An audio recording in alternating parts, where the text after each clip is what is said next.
ये है हमारा प्यारा सा गांव, जहां हर साल होली का त्योहार बड़े ही उत्साह और प्यार से मनाया जाता है। लेकिन आज की ये कहानी सिर्फ रंगों और खुशियों की नहीं है, बल्कि एक ऐसे राज की है जो इस गांव के एक कोने में दबा हुआ था।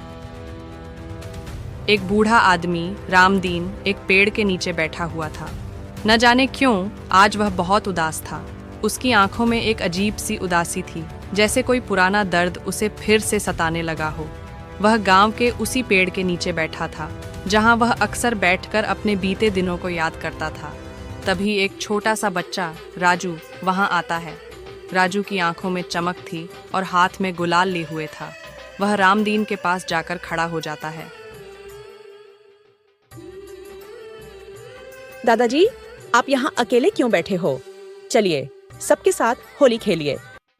बेटा, मेरी उम्र हो गई है, अब ये रंग गुलाल मेरे बस का नहीं रहा। तुम जाओ खेलो। नहीं दादाजी, होली तो बड़ों बच्चों सबके लिए होती है। आप भी चलिए, मैं आपको रंग लगाऊंगा। रामदीन के बहुत मना करने के बाद भी राजू नहीं मानता। वह जिद करके रामदीन को चौपाल पर जाने के लिए तैयार कर लेता है। रामदीन राजू के साथ चल देता है। वे गांव के चौपाल पर पहुंचते हैं जहां सभी लोग इकट्ठे हैं। लेकिन जैसे ही रामदीन वहां पहुंचता है, लोगों के चेहरे पर एक अजीब सी चुप्पी छा जाती है। कुछ लोग उसे देखकर फुसफुसाने लगते हैं। देखो, रामदीन आ गया।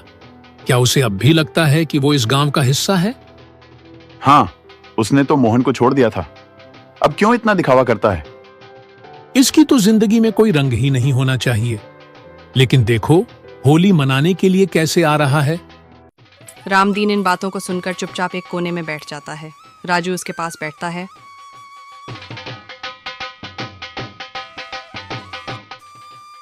दादाजी, ये लोग आपके बारे में क्या बात कर रहे हैं? बेटा, कुछ नहीं, बस पुरानी बातें हैं। तभी राजू की माँ कुछ और गांव की महिलाओं के साथ आती है कि तभी सबकी नजर पड़ती है कि राजू रामदीन के साथ बैठा हुआ है। अरे राजू की अम्मा, देखो तुम्हारे राजू को, कैसे रामदीन काका के साथ बैठा हुआ है। गांव का कोई भी बच्चा रामदीन काका के साथ नहीं बैठता है, पर पता नहीं तुम्हारे राजू के साथ क्या जादू कर दिया है उन्होंने। हाँ भाभी, सही कहती हो। अगर ऐसे ही चलता रहा तो वो दिन दूर नहीं जब राजू को भी ये मोहन की तरह गायब कर देंगे। सब लोगों की बातें राजू की माँ सुन रही थीं। वो जल्दी से राजू के पास गई और बोली, राजू, तुझे कितनी बार समझाया है कि सारे बच्चों के साथ खेला करो, पर तुझे समझ नहीं आता है। तू बार बार काका के पास क्यों आ जाता है? अरे बहू, तुम उसको क्यों डांट रही हो? सब मेरी गलती है। कृपया करके उसे मत डांटो। काका, आप तो बस चुप ही रहिए। मेरे राजू को बिगाड़ने में आपका बहुत बड़ा हाथ है। आप भी किसी दिन मेरे राजू को भी मोहन की तरह गायब कर देंगे। इतना कहकर राजू की माँ राजू को वहां से ले जाती है। रामदीन चुपचाप वहीं बैठे रहते हैं। सब लोग होली खेलने में व्यस्त हो जाते हैं कि तभी गांव का सरपंच वहां आता है। वह रामदीन को देखता है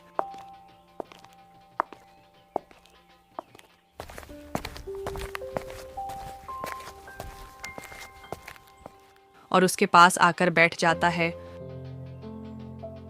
रामदीन, तुम्हें यहाँ बैठे देखकर अच्छा लगा, लेकिन क्या तुम्हें नहीं लगता कि तुम्हें इस गांव से दूर रहना चाहिए? क्यों सरपंच जी, मैंने क्या गलत किया है? तुम्हें याद नहीं, मोहन को छोड़कर जाने के बाद तुम्हारे लिए इस गांव में कोई जगह नहीं बची। रामदीन की आंखों में आंसू आ जाते हैं। वह सरपंच की तरफ देखता है और कहता है, मैंने मोहन को नहीं छोड़ा। वो मेरा बेटा था। मैं उसे कैसे छोड़ सकता था? पर अब पता नहीं क्यों सरपंच चुप हो जाता है, लेकिन उसके चेहरे पर एक अजीब सी बेचैनी है। वह उठकर चला जाता है।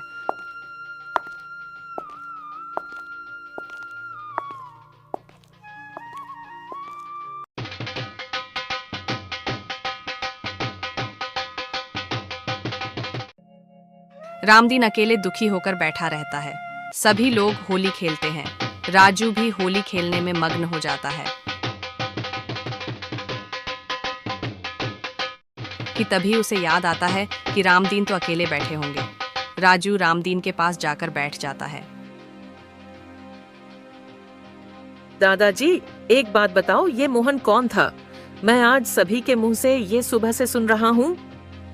बेटा, वो मेरा बेटा था, लेकिन एक दिन अचानक खेलते खेलते वो गायब हो गया और सब लोगों ने मुझ पर ही शक किया। पर बेटा, मैं सच में नहीं जानता वो कहाँ चला गया। उसके बिना मेरा कोई अपना नहीं है। दादाजी, ये आप कैसी बात कर रहे हैं? मैं तो आपका अपना हूँ ना। हाँ मेरा बच्चा, एक तू ही तो है जिसे मेरा ख्याल रहता है। इतना कहते कहते रामदीन कहीं खो जाता है।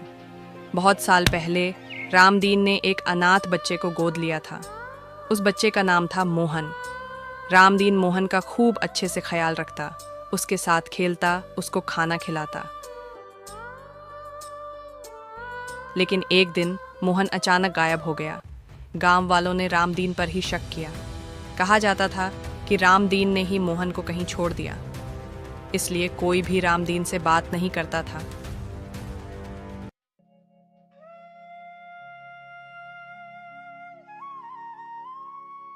दादाजी, आप रो क्यों रहे हो? क्या हुआ? कुछ नहीं बेटा, बस पुरानी यादें ताजा हो गईं। तू ये बता, तूने होली खूब खेल ली।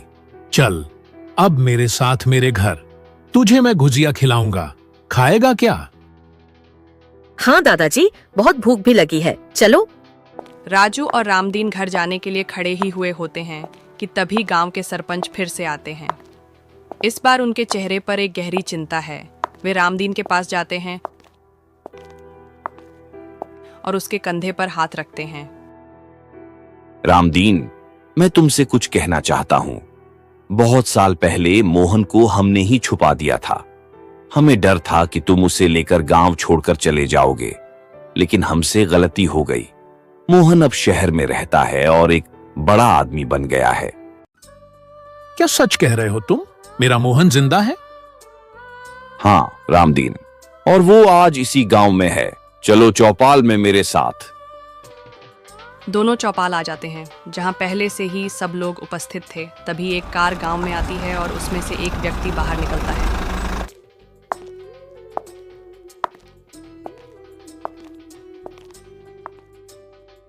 वह रामदीन के पास आता है और उसके पैर छूता है।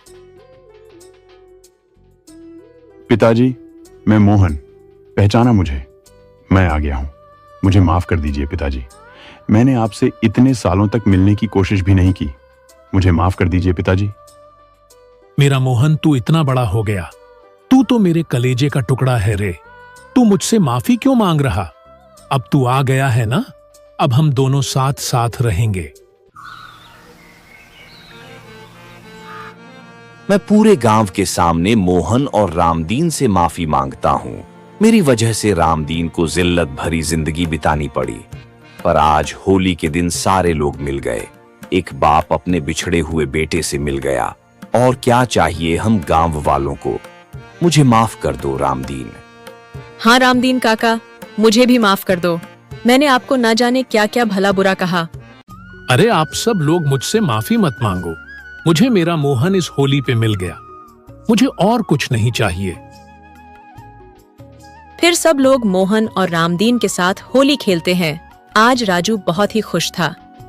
तो दोस्तों, ये थी एक ऐसी होली की कहानी जिसने न सिर्फ रंग बिखेरे बल्कि एक बिछड़े हुए परिवार को फिर से जोड़ दिया।